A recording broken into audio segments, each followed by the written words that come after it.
killed. Enemy napalm strike incoming.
Clean shot.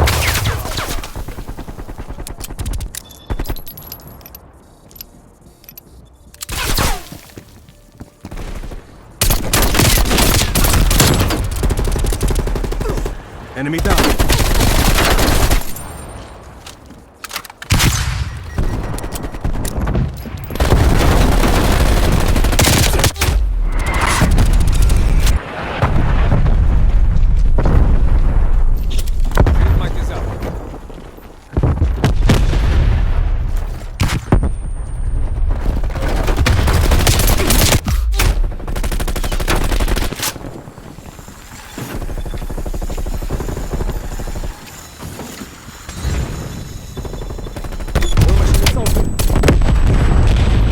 Pipeline inbound.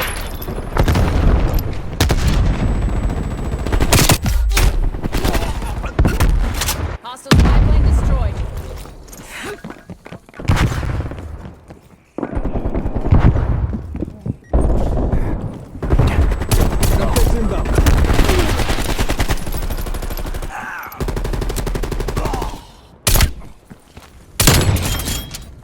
Hostile sentry turret active.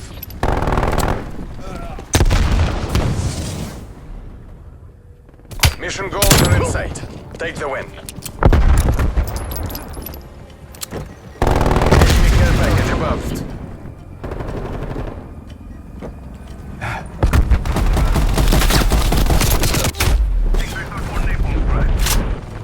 Enemy sentry turret detected in your AO.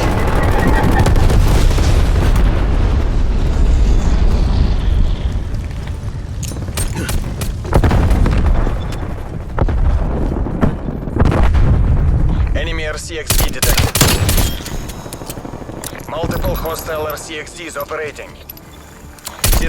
Napalm strike inbound. Spetsnaz ГРУ, you have the party's gratitude.